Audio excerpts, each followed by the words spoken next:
পাকিস্তান শাসিত কাশ্মীরে ঠিক কী ঘটছে?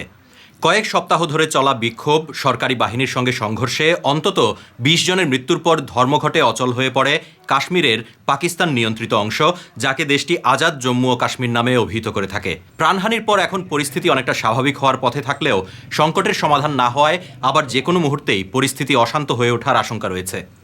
কিন্তু সংকটটা কি?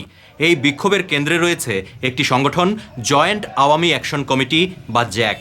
এটি কোনো রাজনৈতিক দল নয়, বরং জ্যাক নিজেদের ব্যবসায়ী, আইনজীবী, শিক্ষার্থী, পেশাজীবী ও অ্যাক্টিভিস্টদের একটি নাগরিক কমিটি হিসেবে দাবি করে। असा इस चाहने हां कि इस आजाद कश्मीर नी आवाम गी उन्होंने बुनियादी हकूक लब्भन।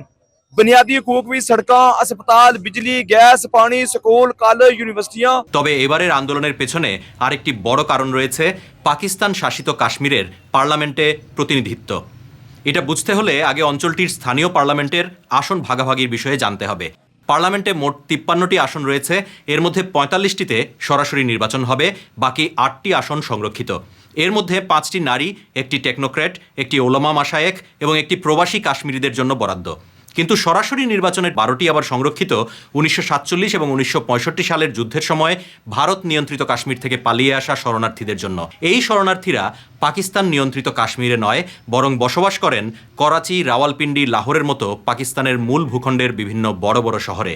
আর মূল সংকট এখানেই। सारी अपनी असेंबली होवे ता बाख्तियार होवे और उस असेंबली ने अंदरू फैसले होवन। জ্যাকের মতো বিভিন্ন স্থানীয় কাশ্মীরি গ্রুপের অভিযোগ, কাশ্মীরে যেখানে একজন আইন প্রণেতা ১ লাখ ভোটারের প্রতিনিধিত্ব করেন, সেখানে শরণার্থী কোটায় সংসদ সদস্য হতে মাত্র কয়েক হাজার ভোটই যথেষ্ট। এর ফলে প্রতিনিধিত্বের ভারসাম্য হারাচ্ছে।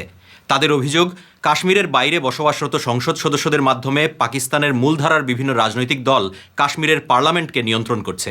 When they had started the talks, and they had agreed on few things, including the controversy about these 12 seats. They agreed on a formula that they will do something and abolish these seats in coming years, but I think the government had no such intentions.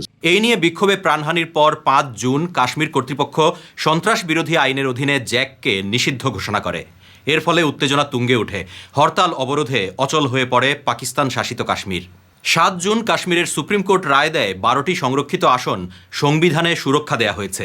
এটি পরিবর্তন করতে পারে কেবল নির্বাচিত parliament. So this has given the clear message to JAC that the government is not very much serious in fulfilling their demands. Pakistan শাসিত কাশ্মীর আধা স্বায়ত্তশাসিত। অঞ্চলটির নিজস্ব প্রধানমন্ত্রী ও পার্লামেন্ট রয়েছে, তবে বিশেষজ্ঞরা মনে করেন চূড়ান্ত কর্তৃত্ব ইসলামাবাদে অবস্থিত কেন্দ্রীয় সরকারের হাতেই ন্যস্ত। আর এখানেই আপত্তি জ্যাকের মতো সংগঠনগুলোর। I think there is a sense of alienation among the Kashmiris. जो हमारे फंडामेंटल राइट हैं, जिसके लिए हम 3 साल से निकले हुए हैं और जिसकी पादाश में हमें इन्होंने कलअदम करार दे करके हमारे ऊपर गोलियां चलाना शुरू कर दी हैं। और हमारी जो क़यादत है, जो कोर मेंबरान हैं, उन्होंने हमें अभी तक जो है पुरअमन रखा हुआ है और हम पुरअमन हैं। तो इंशाल्लाह जो उनके बाद की जो क़यादत है, तो इंशाल्लाह जब वो अपना लाएमल देगी तो इनको अपनी छठी का दूध याद आ जाएगा। পরের ভিডিওতে কোন বিষয়ে জানতে চান জানাতে পারেন মন্তব্যে। আপনার প্রশ্ন, আমাদের 3 মিনিটের উত্তর।